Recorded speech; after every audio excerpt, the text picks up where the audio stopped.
இந்த வீடியோவில் நாம் பன்னீர் பிரெட் ரோல் செய்வது எப்படின்றத பற்றி பார்க்க போகிறோம். பன்னீர் பிரெட் ரோல் செய்வதற்கு நான் வந்து இங்கே 250 கிராம் மைதா மாவு எடுத்துருக்கேன். தேவையான அளவு உப்பு போட்டுக்கோங்க. அதில் 1 ஸ்பூன் அளவுக்கு பட்டர் போட்டுக்கோங்க. எல்லாத்தையும் கலந்து விட்டுக்குங்க.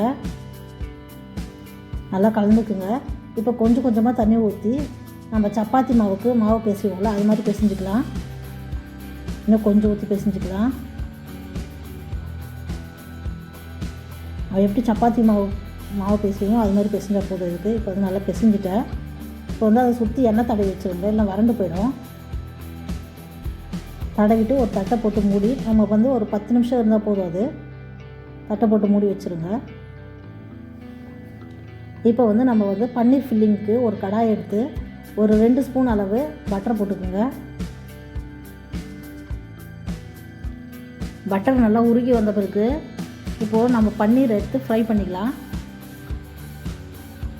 நல்லா ரோஸ்ட் பண்ணி எடுத்துக்கோங்க. அந்த பன்னீரை ஒரு லைட் ப்ரௌன் கலர் வர மாதிரி ரோஸ்ட் பண்ணிக்கோங்க. ஒரு 2 நிமிஷம் போல் நல்லா பண்ணிங்கன்னா உங்களுக்கு நல்லா லைட் ப்ரௌன் கலர் வந்துருச்சு பாருங்கள். இந்த அளவு போதும். அது வந்து ஒரு தட்டில் எடுத்து வச்சுக்கோங்க. இப்போது அதே கடாயில் ஒரு 2 ஸ்பூன் அளவுக்கு எண்ணெய் ஊற்றிக்குங்க.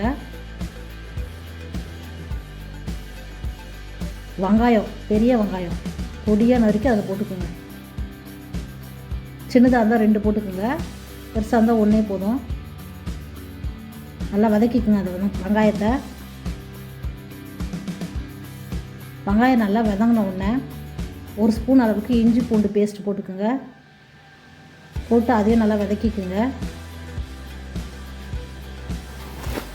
தக்காளி 3 தக்காளி மிக்ஸி ஜாரில் நல்லா அரைச்சி அதை ஊற்றிக்குங்க. நல்லா கலந்து விட்டுக்குங்க. அதை கொஞ்சம் கொதி வந்த உடனே 1 ஸ்பூன் அளவு சீரக பொடி போட்டுக்குங்க. 1 ஸ்பூன் கரம் மசாலா போட்டுக்குங்க.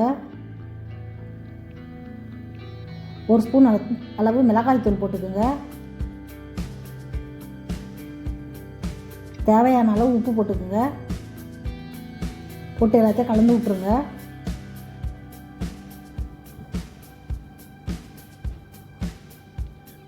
கொஞ்சம் நல்லா கொதித்து வந்த உடனே நம்ம அந்த ரோஸ்ட் பண்ணி வச்சு இந்த பன்னீர் எடுத்து அதில் போட்டு நல்லா கலந்துக்குங்க.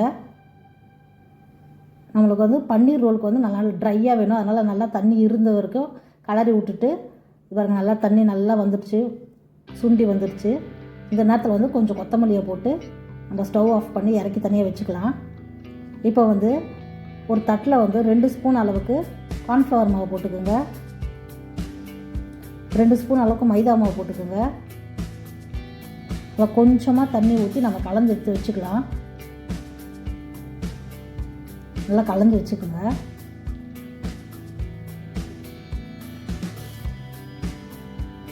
இந்த அளவுக்கு பேஸ்ட் மாதிரி கலந்து வச்சுக்கோங்க.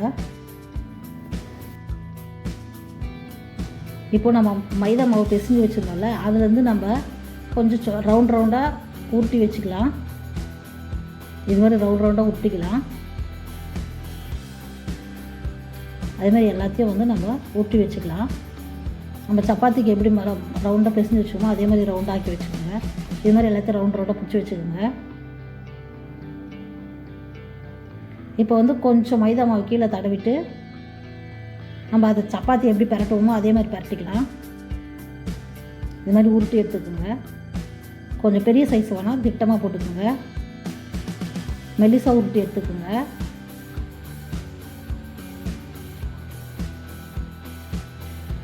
இப்போது அந்த மைதா மாவு பேஸ்ட் எடுத்து ஓரத்தில் அப்படியே தடவின்னு வந்துடுங்க. ரவுண்டாக சுற்றி தடவிக்குங்க கார்னரில்.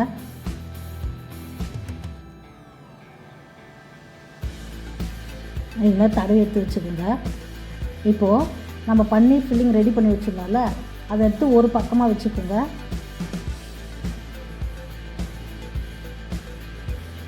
இது மாதிரி ஓரமாக வச்சுக்கோங்க.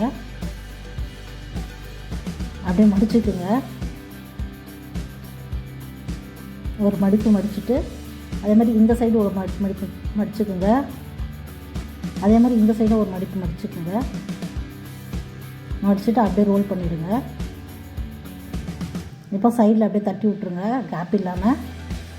அப்போ தான் வந்து நம்மளுக்கு ரோஸ்ட் பண்ணும்போது வெளியே வராது. இது மாதிரி எடுத்து வச்சுக்கோங்க எல்லாத்தையும் ரெடி பண்ணி. இப்போது அதை எடுத்து நம்ம மைதா மாவு பேஸ்ட் இருக்குல்ல, அதில் போட்டு ஒரு பரட்டிக்குங்க. அப்படியே பிரெட் க்ரம்ஸில் ஒரு பரட்டிக்குங்க. இதே மாதிரி நம்ம எல்லாத்தையும் ரெடி பண்ணி வச்சுக்கலாம் ஒன்று ஒன்றா. இந்த மாதிரி ரெடி பண்ணி வச்சுக்கோங்க. இப்போது ஒரு கடாயில் எண்ணெய் ஊற்றிக்குங்க. கொஞ்சம் ஃப்ளேம் லோவாக வச்சுக்கோங்க. வச்சுட்டு நம்ம ரெடி பண்ணி வச்சுருந்தா அந்த ப்ரெட் ரோல் எடுத்து அதில் வச்சுக்கோங்க. அது வந்து நம்மளுக்கு நல்லா ஒரு சைடு நல்லா ப்ரௌன் கலராக வரணும். அது வரைக்கும் நல்லா வேக விடுங்க. ஒரு பக்கம் ப்ரௌன் கலர் ஆகிடுச்சுன்னு அப்படியே திருப்பி விடுங்க. இது மாதிரி நல்லா ப்ரௌன் கலர் ஆகணுன்னா திருப்பி விட்ருங்க. அது மாதிரி 2 பக்கமும் நம்மளுக்கு ப்ரௌன் கலராக வரணும். அது மாதிரிக்கும் வேக விடுங்க. இப்போ நம்மளுக்கு 2 பக்கமும் ப்ரௌன் கலர் ஆகிடுச்சு. இதை எடுத்து நம்ம தட்டில் வச்சுக்கலாம்.